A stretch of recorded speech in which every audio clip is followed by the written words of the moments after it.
Vejamos essa resposta dada pelo Sr. Jorge Elahá. Vejamos o que ele diz a partir da pergunta que lhe foi feita. Atenção, olha só.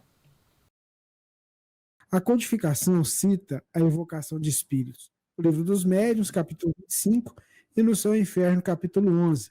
Explica também a proibição de evocar os mortos por Moisés, citando que Jesus não tocou nesse assunto, o que demonstra sua concordância à evocação. Entretanto, Emmanuel desaconselha em O Consolador, assim como o livro Conduto Espírita de André Luiz. Afinal, podemos ou não evocar os espíritos? Por que se fala no Conduto Espírita? Muito boa questão, diga-se de passagem. Muito bom questionamento. Vejamos o que vai ser dito. E no livro O Consolador, que a gente não deve evocar.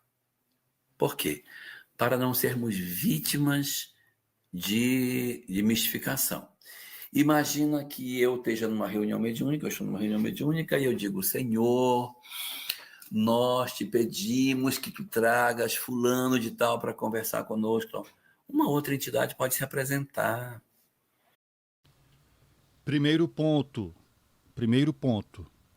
A possibilidade de sofrer mistificação independe da forma como as comunicações são administradas, a partir da provocação, ou seja, da evocação, ou a partir de comunicações espontâneas. O risco de mistificação se dá em ambos os casos, sendo que, para Allan Kardec, atenção, lá no capítulo 25, ele diz com todas as palavras que através da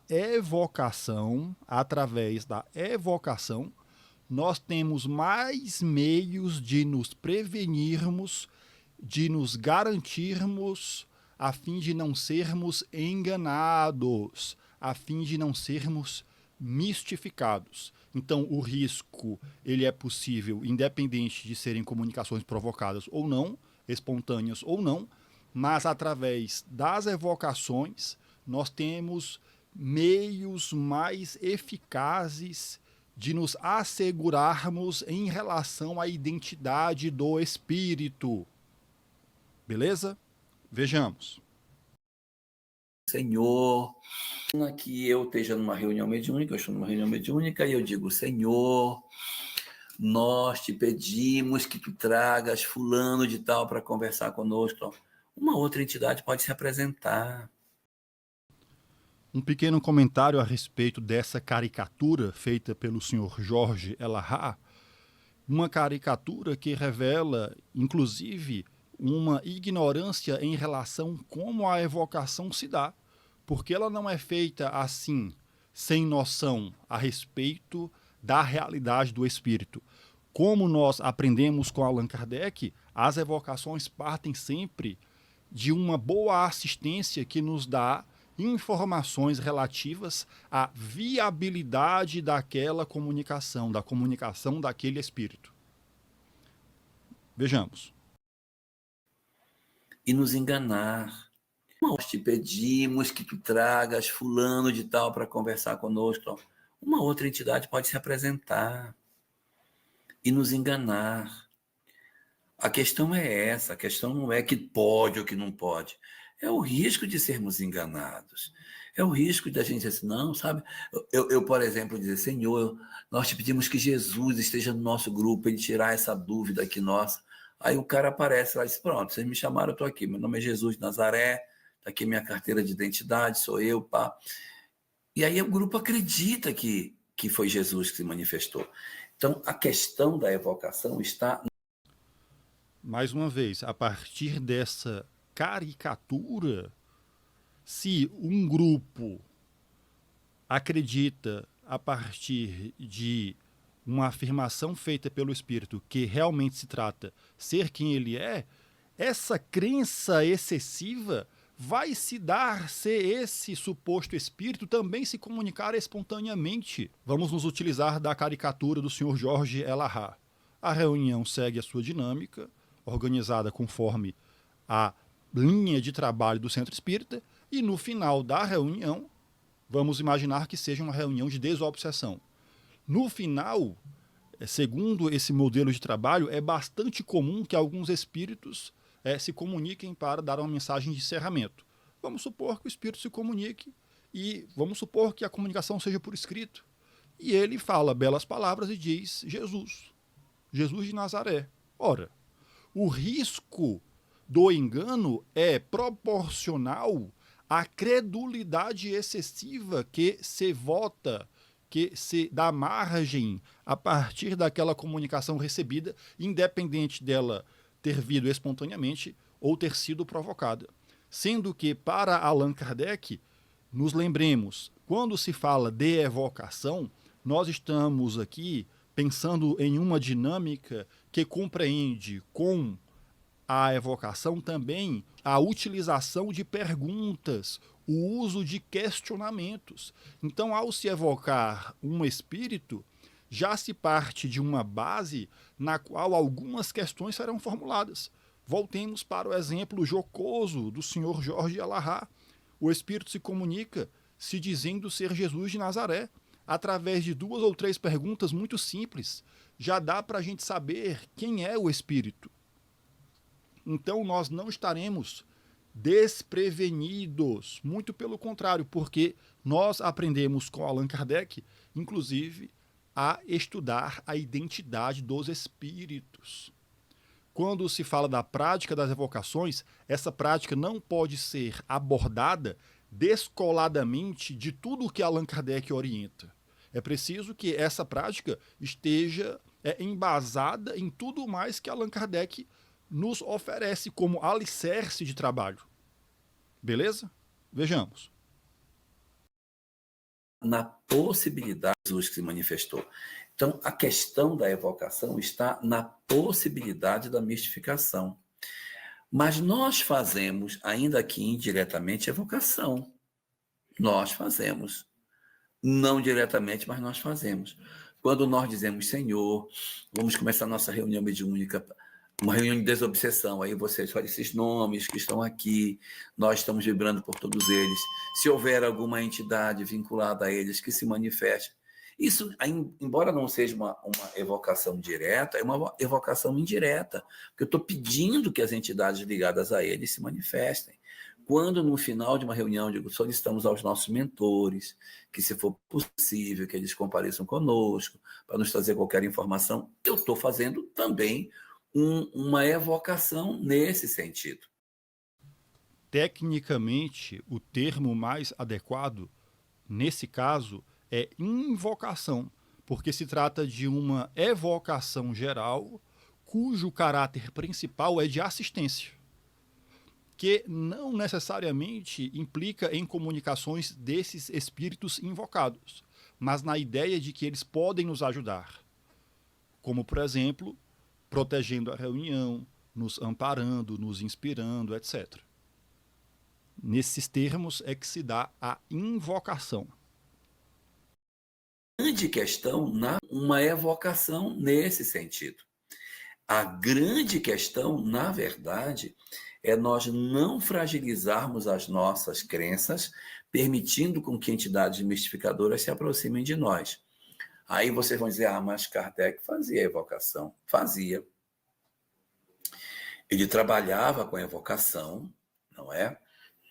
Porque ele tinha um tipo de médiums que se chamava o médium positivo, é o médium que vê mesmo, que pergunta assim, qual é o nome, quando se nasceu, em que data?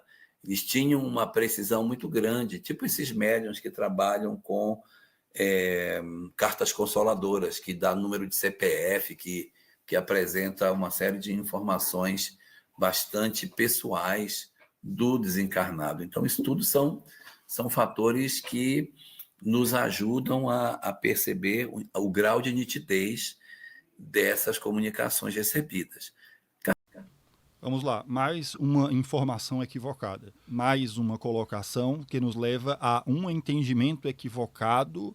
Ao partir do exemplo de Allan Kardec, se dá a ideia que de que para que a evocação seja praticada, necessariamente precisamos ter médiums positivos. Isso não é verdade.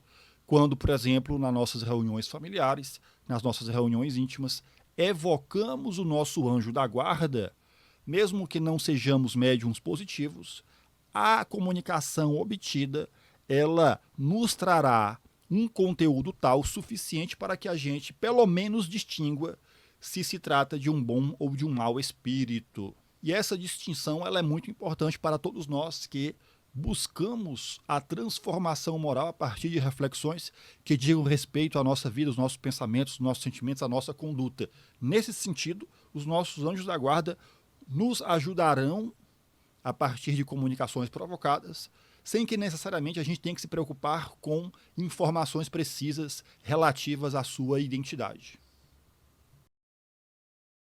Kardec, na época, quando trabalhava, dessas comunicações recebidas. Kardec, na época, quando trabalhava, apresentava as evocações e pedia, o que não quer dizer que todas as vezes alguém vinha. Ele pode ter muitas vezes feito a evocação que não apareceu. Aí por que ele vai colocar, evoquei um espírito que ele não veio? Então, nós pedimos o espírito, ele veio e conversou conosco. Então, tem muitas comunicações que são espontâneas, que acabam sendo as mais adequadas, mas nós, muitas vezes, temos comunicações que são evocadas. Não é pecado evocar, o problema é ser enganado ao evocar. É aí que mora o perigo. Eu acreditar que eu chamei A e que foi realmente A que se manifestou. Por isso que as comunicações espontâneas acabam sendo de melhor valor, porque muito mais importante do que o nome é o teor da mensagem recebida. Vejamos o que foi dito, como nós exemplificamos há pouco, quando se evoca os bons espíritos, quando se evoca os anjos da guarda, nós não estamos necessariamente buscando informações precisas relativas à sua identidade, mas uma orientação moral de fonte segura, de uma fonte que buscamos a partir da expectativa que temos. Se nós queremos uma boa orientação, digamos, a partir de um tema que estamos estudando, então nós estamos estudando um tema do Evangelho segundo o Espiritismo, relativo, por exemplo, à paciência. Então nós estamos aqui em grupo, nós elaboramos várias reflexões, mas num dado momento a gente se vê com alguma dúvida relativa ao tema propriamente que está sendo estudado. Ora, nada mais natural do que nós evocarmos os nossos anjos da guarda a fim de que eles possam dar alguma contribuição em relação àquele tema. E é claro que essa contribuição, sabendo que os anjos da guarda são bons espíritos, deverá ser a de uma comunicação com uma qualidade tal, como Allan Kardec nos ajuda a identificar a comunicação dos bons espíritos.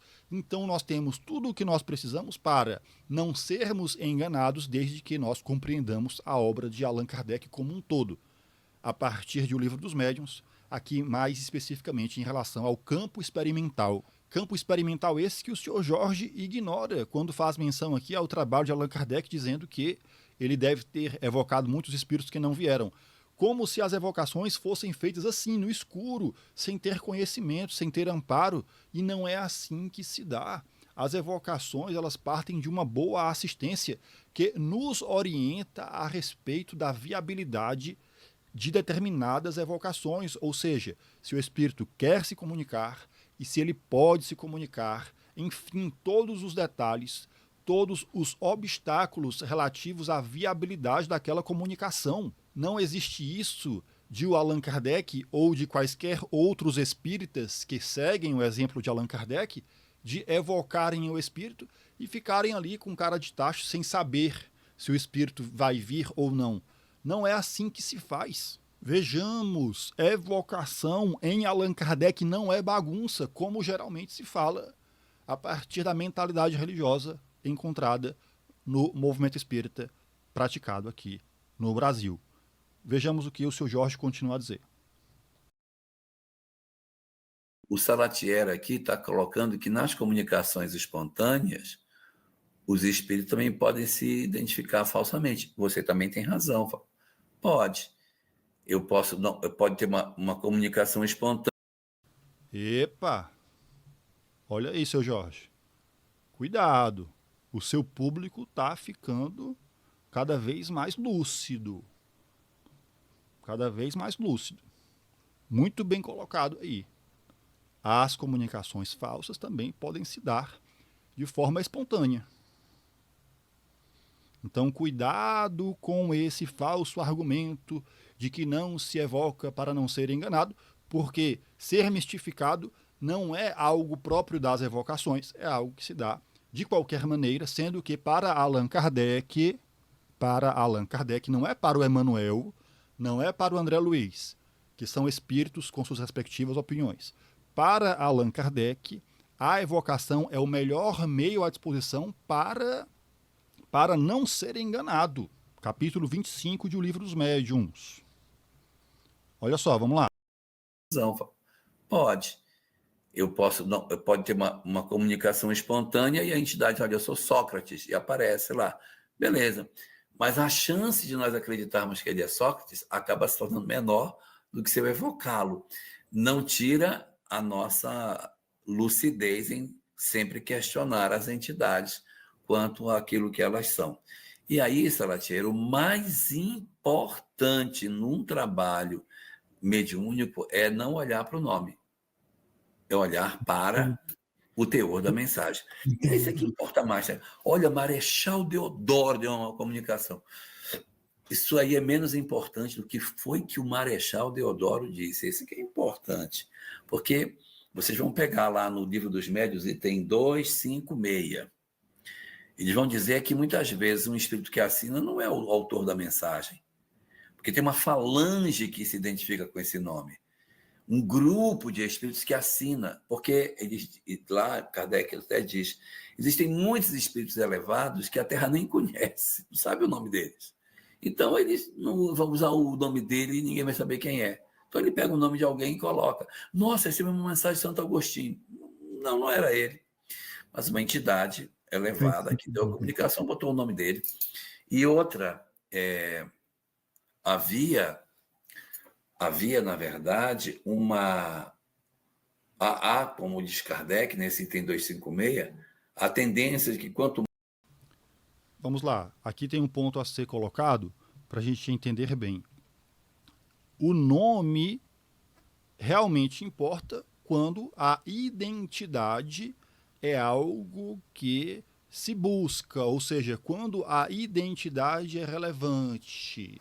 Quando a identidade é relevante a partir da perspectiva que se tem, por exemplo, em relação à comunicação de entes queridos, de familiares, etc. Ora, aqui nós temos que nos lembrar de uma colocação de Allan Kardec quando ele diz que, em relação aos bons espíritos, em relação aos espíritos superiores como um todo, o nome obriga. O que é que isso quer dizer?